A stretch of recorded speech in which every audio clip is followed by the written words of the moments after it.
a little under the weather, so please bear with me. I'm gonna have a seat.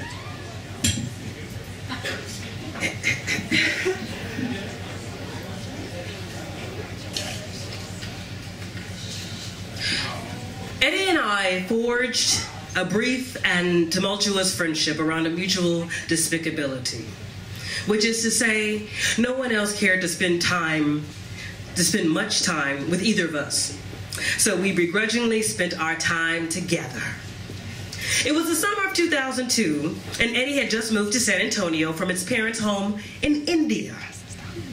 Eddie never considered what it meant to be a foreign Muslim entering a post-9/11 America that had just become severely aware of him, and therefore he was often a poor representation of Muslims at a period of time in which his every idiosyncrasy was under constant evaluation. He was in effect a social embarrassment on both the Indian and Muslim communities at large. In honesty, I never understood why or how he moved to America in the first place. He wasn't going to school, he was barely holding down a shitty minimum wage job, and he had no friends or family in the state, much less the city. It was almost as if the lifestyle of a struggling lower middle class American appealed to him, which is odd because it never seemed to appeal to the rest of us, yet here we were. When I met Eddie, I was an 18-year-old high school dropout, working full-time on the graveyard shift, waiting tables at an IHOP, in addition to also washing dishes part-time at a short-order seafood restaurant called Barnacle Bill's. I felt that I worked pretty well at both jobs and drew some now really sad to reflect upon pride from that. Eddie, however, had no work ethic. For example, he claimed to work at a car dealership. I once asked him what he did there, and he just shrugged. He had become a late night IHOP regular for 2 a.m. coffees, and once asked me if I liked my job waiting tables. Yeah, I told him. I basically liked my job because it was providing my 3 basic necessities at the time, albeit barely. I received money for rent, clothes by way of uniform, and food by way of special orders being intentionally screwed up so they'll be sent back to the kitchen. Eddie mistook my youthful, mishandled priorities as an actual admiration for my work, and he applied for a job. And because it's fucking IHOP, he was hired immediately. I don't know if he left his job at the car dealership to work there. I once asked him, and he just shrugged. Eddie would go weeks without waiting a table, which means he's never really made any tips. Basically, he was making $2.13 an hour to roll silverware and talk to me while I was trying to cover his section as well as mine. Eddie would talk constantly. He would follow me around while he talked and become an obstacle as I tried to frantically perform both of our jobs simultaneously. Eddie told me about how he was born rich and how he never really had to work. He told me about how his father was some naval commander in the Royal Indian Army or something like that. He told me about how he lost his virginity to a prostitute. He told me how he learned to speak English in the classroom by listening to Belinda Carlisle, Bill Collins, and Salt and Pepper. Belinda Carlisle, I'd ask, not even the Go-Go's?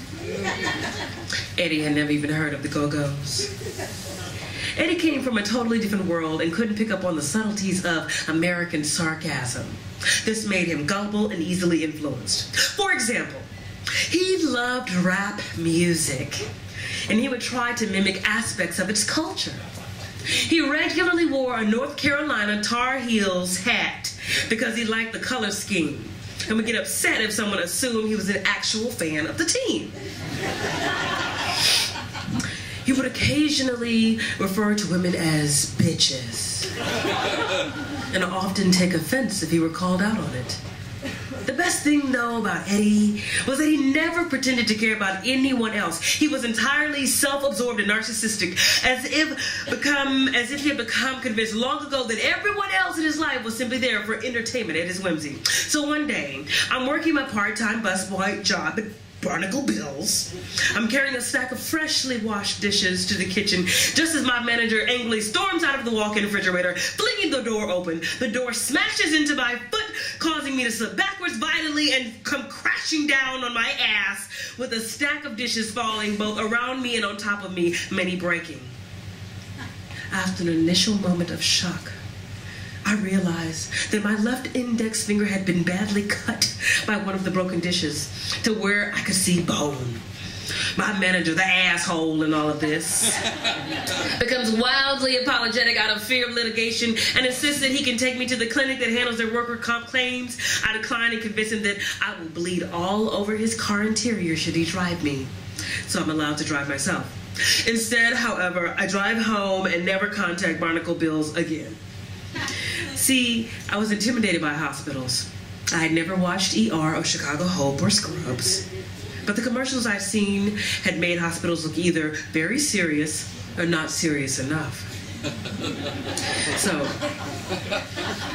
instead of seeking medical assistance legally entitled to me with no personal cost, I opt to sit on my couch, dunk my hand in a bowl of ice water, and drink rum. I wasn't sure what would happen exactly, but I knew that it would do something! Exclamation point. Eventually, I managed to bandage myself up, and after 3 days, the wound stopped bleeding. After 3 days. I was pretty proud of myself. Take that, hospital! Unfortunately, I just quit my part-time job and also missed 3 days of my full-time job while healing. So, with rent coming up, I was broke. The last bits of my money having been spent on random medical supplies, most of which proved unnecessary. I couldn't ask my parents for money without an explanation. And I knew my roommate couldn't cover my missing my half for the month because she too worked at IHOP. And I'm pretty sure that she was also addicted to cocaine. I never saw her use any, but she did hang around some guy that she only referred to as her coke dealer, which seemed an unsubtle hint towards usage. Finding myself trapped in a dilemma, exasperated by my own ineptitude, I turned to Eddie, someone who could relate. Eddie surprisingly offers to lend me $500. He says he knows I'm good for it. I know that's not true. But he insists and explains that my insane coke fiend bitch of a roommate may gut me and sell my organs should I not be able to afford my rent. I agree to accept his money. So we go to the bank and he takes out $500 from his checking account, which I see has a balance of around $35,000 because he demands that I look at the receipt. He gives me the money, I pay my rent, and I go back to work with my mangled finger as everything returns to normal. 2 weeks later, Eddie tells me he has to go to Connecticut.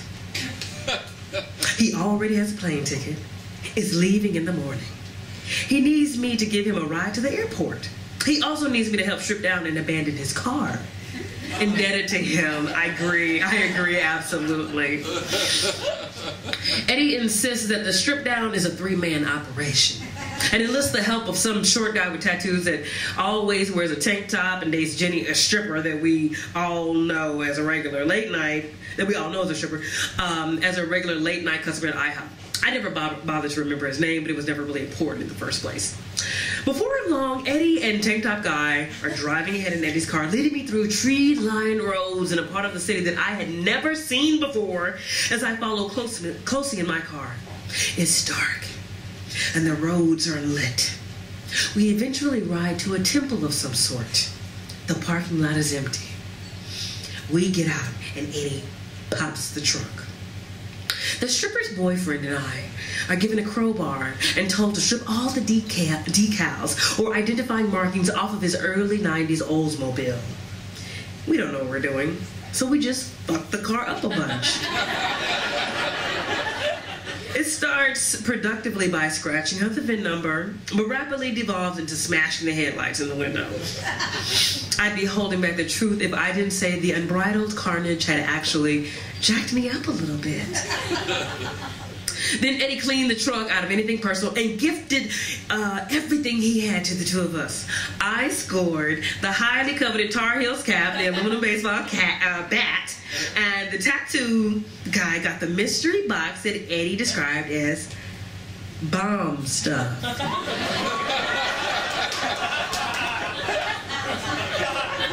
Amongst other peculiar and worrisome things. I never knew if he was serious about the bomb stuff. But he laughed after he said it. So it just sounded like a joke at the time. Then he threw his keys into the thicket of trees. I remember asking him why, and he just shrugged. The three of us got into my car and drove to my apartment, where we all got really drunk and really loud, and I passed out naked in the bathtub. And woke hours later to find everyone gone, including Eddie. Kelly, a massage therapy student working her way through school at IHOP at the time, had taken Eddie to the airport that morning. Before leaving, Eddie took back his Tar Heels hat and stole a paperback copy of the Communist Manifesto and my childhood Reggie Miller basketball jersey. I never heard from Eddie again, though I've always been a little bit scared about running into him somewhere. I do still owe him $500 after all. I later realized that his name wasn't even Eddie. It was Aditya or something. And we had just anglicized his name to Eddie. So I don't think I could even find him if I wanted to settle my debt, which I still can't afford to a decade later. When I used to tell the story of Eddie, people would often draw connections between his being a foreign Muslim, his large checking account, despite a lack of regular income, the strange events around his abrupt disappearance, and the bomb stuff joke. And they would wonder if he might have been a terrorist. During the couple of months that I hung out with Eddie, I never once considered him a possible terrorist, though, because I knew him, and he was too lazy for organized terrorism. But it is funny to entertain the notion that a terrorist paid my rent. Thank you.